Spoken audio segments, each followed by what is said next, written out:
Telugu industry నుంచి పలు భారీ సినిమాల్లో దాదాపు మన తెలుగు స్టార్స్ లో కొందరివే వచ్చాయని చెప్పాలి. అంతమంది స్టార్స్ లో కూడా కేవలం 3 హీరోలే తమ సినిమాలతో పలకరించగా వారిలో ఒక్కోదాన్ని మించి మరొకటి బిగ్ హిట్స్ అండ్ హైయెస్ట్ గ్రోసర్లుగా నిలిచాయి. రీసెంట్ గా వచ్చిన పుష్ప 2 అయితే భారీ రికార్డులు తిరగరాయగా ఈ సినిమా తర్వాత టాలీవుడ్ నుంచి వస్తున్న బిగ్గెస్ట్ సినిమానే గేమ్ చేంజర్. గేమ్ చేంజర్ నిజానికి ఈ ఏడాదిలో రావాల్సి ఉంది, కానీ దీనిని మేకర్స్ వచ్చే ఏడాది సంక్రాంతికి ప్లాన్ చేశారు. అయితే ఈ సినిమా కోసం మెగా అభిమానులు ఎప్పటినుంచో ఆసక్తిగా ఎదురు చూస్తున్నారు.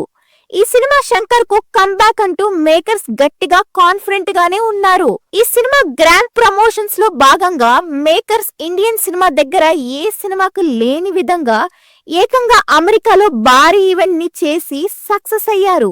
ఈ ఈవెంట్ కోసం చిత్ర యూనిట్ అంతా హాజరు కాగా భారీ స్థాయిలో ఫ్యాన్స్ కూడా వచ్చారు.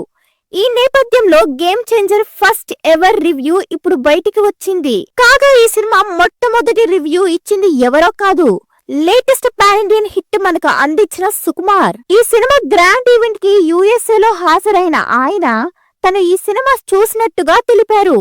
అంతేకాకుండా తనతో పాటు మెగాస్టార్ చిరంజీవి కూడా ఈ సినిమా చూశారని సుకుమార్ వెల్లడించారు. అయితే తనకి ఈ సినిమా బాగా నచ్చిందని పలు పాయింట్స్ చెప్పారు. ఫస్ట్ హాఫ్ ఆసమ్ గా ఉంటే సెకండ్ హాఫ్ బ్లాక్ బస్టర్ లెవెల్లో ఉందని ఆయన చెప్పారు.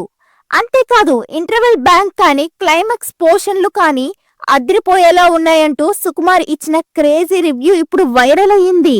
ఈ సినిమాలో రామ్ చరణ్ అద్భుతంగా నటించాడని ఆయన తెలిపారు. అప్పట్లో తమ రంగస్థలంకి మిస్ అయిన అవార్డ్ రామ్ చరణ్ ఈ సినిమాతో సాధిస్తాడని సుకుమార్ కామెంట్ చేశారు. అయితే మొత్తానికి మెగా ఫ్యాన్స్ మాత్రం సుకుమార్ రివ్యూతో ఫుల్ ఖుషీగా ఉన్నారు.